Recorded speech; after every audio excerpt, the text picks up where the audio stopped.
Good evening, everyone. Apologize for being late. I'm in Houston right now, celebrating. We celebrated the birth of my grandson, and Houston is an hour behind, so I got confused with the time. I'd like to begin that today's day of learning is been sponsored by Lillian C. Sherman to commemorate the yahrzeit of her grandfather, Yidel Noach ben Shlomo David, which is being observed today on Thursday, July 28th. This week's Parshas Matot-Masei. I'd like to share with you the following thought. Now, in Parshas Matos, we have the Jewish people waging war against the Midianites to punish them for bringing sin and calamity upon the Jewish people. And in Parak Lamed Aleph, chapter 31, verse Yud Daled 14, after the soldiers have returned from war, the Torah tells us, Vayiktzef Moshe al Pekudei HaChayil, Moshe became angry with those in charge of the armies. Sarei Alafim Sarei HaMeos, the officers over thousands and the officers over hundreds. Habai Mitzvah HaMelchama, that were coming from the army of war. Vayimar Alei Moshe said to them, Achayisem Kol Nekeva, have you kept alive all the females? They were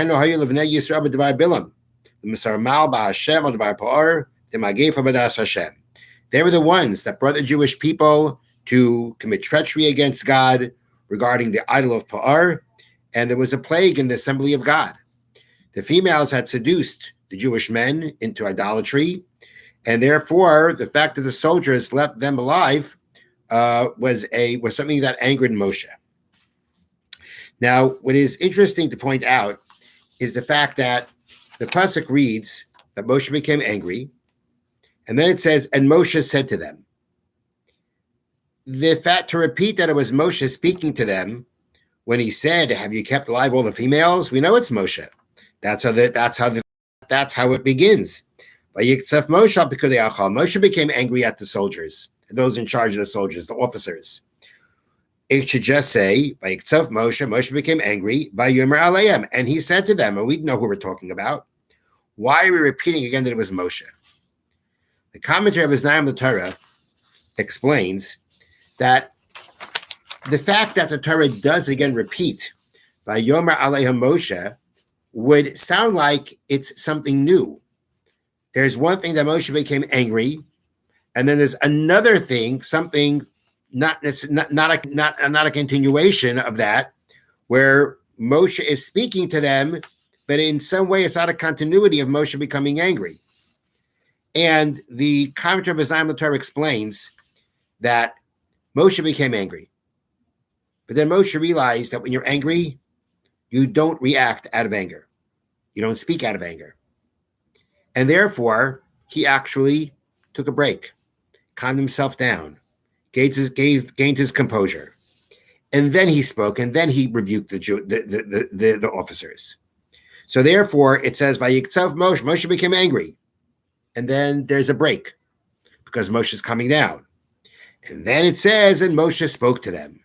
The fact that the Torah repeats Moshe speaking to them, as we said, implies that it's something new. It's not a continuation. And in a certain sense, it wasn't. Because Moshe didn't just go from his anger. If we would have just said, Moshe became angry, and he said, we would have thought he was responding out of anger. Now it says, and Moshe said, that means to say that we had Moshe getting angry. That was one thing. That calmed down, that went away, and now Moshe spoke. And as the Torah points out that there's another thing that implies this. Because as Moshe was speaking out of anger, the Torah says, and Moshe said to them, did you keep alive all the females? Now, there's two Hebrew forms of speaking. There could be Amar, which we translate as to say, and Diber, which we translated as to speak.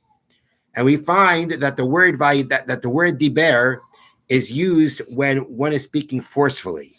When it's speaking softly, it's Vayomer. So the fact that after Moshe gets angry, the Torah says, Vayomer alei Moshe, Moshe said to them, using the soft-toned word, that would imply that Moshe did respond. Moshe did talk to them in a soft tone, not out of anger. The anger had subsided. Moshe realized he has to calm down, not to react out of anger. And then he spoke calmly. There's a sefer called Sefer Chasidim, written by Yehuda Chassid. This was written in medieval Germany. And Sefer Chasidim would be translated as the Book of the Pious. These were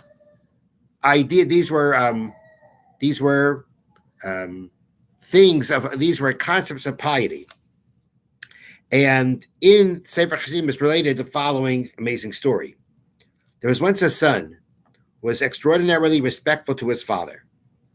On his deathbed, the father said to him, "You have honored me during my lifetime, and now you must honor me after my death. I command you that if you should ever be overcome by anger, hold in your anger overnight." Later on, the son was forced to embark on a journey to a distant land where he remained for many, many years. Finally returned home unannounced and found his wife embracing a handsome young man he did not know. He became enraged and reached for his dagger. Suddenly, he remembered his father's words that he must hold in his anger until the next day.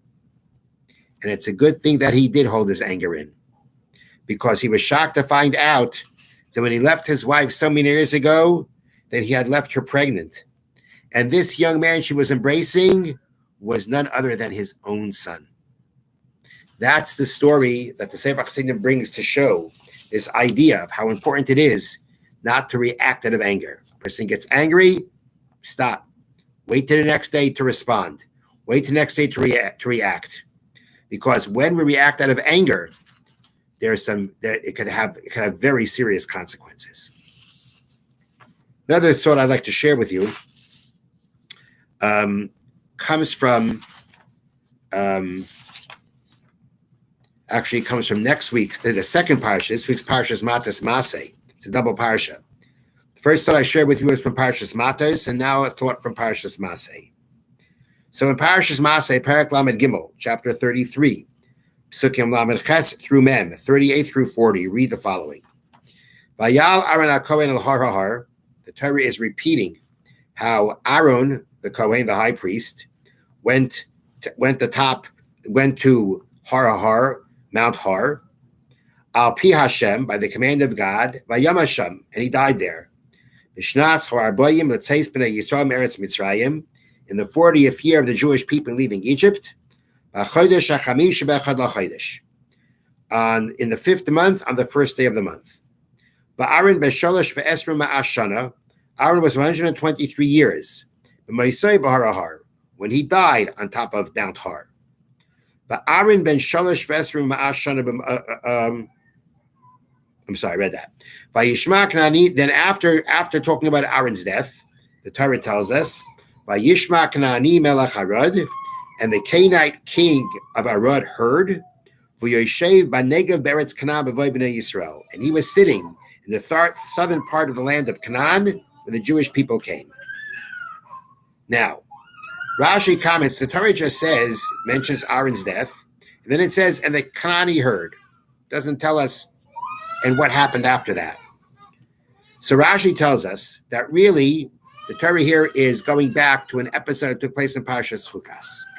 Parshas Chukas tells us that there was a Canaanite king who attacked the Jewish people and actually took captive a maidservant. The Jewish people waged war with him. And here the Torah is giving us a detail that we didn't know. And that is that this Canaanite who heard, that's the Canaanite king who attacked. And he only attacked after he heard about Aaron's death. Rashi tells us, Lamedcha Shemisas Aaron hi Ashmua. What was it that the Canaanite king heard? He heard about Aaron's death. And because of Aaron's death, Shenistalko Anane covered. The clouds of glory that protect the Jewish people had departed. Ukasavar Shanitna Rishus Hilochem B'Yisrael. And therefore he took that as a sign that the Jewish people were vulnerable to be attacked. And therefore the Torah again repeats this episode. Doesn't give us that kind of leaves us a little bit in the dark about what we're referring to here, but it's a repeat of the episode that we knew took place in Parshas Chukas a few weeks ago after Aaron's in Parshas Chukas, and the Torah here is telling us that when the Canaanite king heard and what motivated him to attack was the fact that with Aaron's death, the clouds of glory had departed. What's the connection between Aaron's death and the departing of the clouds of glory?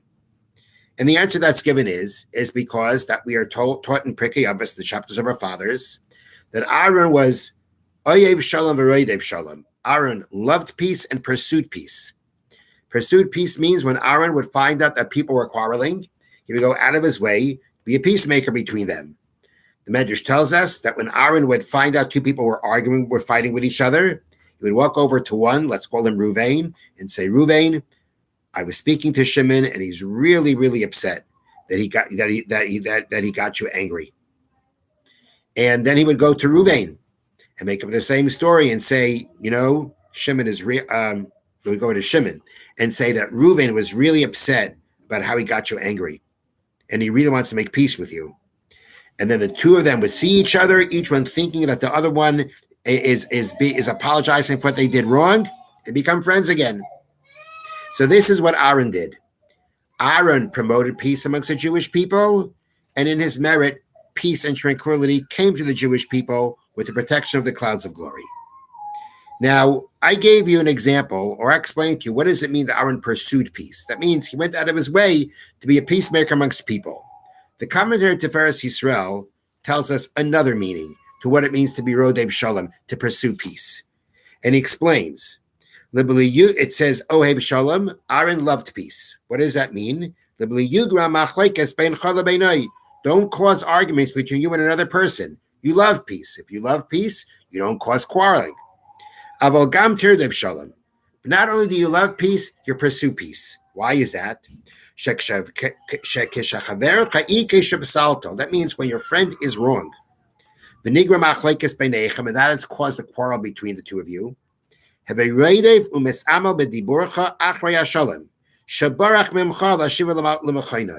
You should run after and put in the effort through your words to bring back the peace that has run away from you.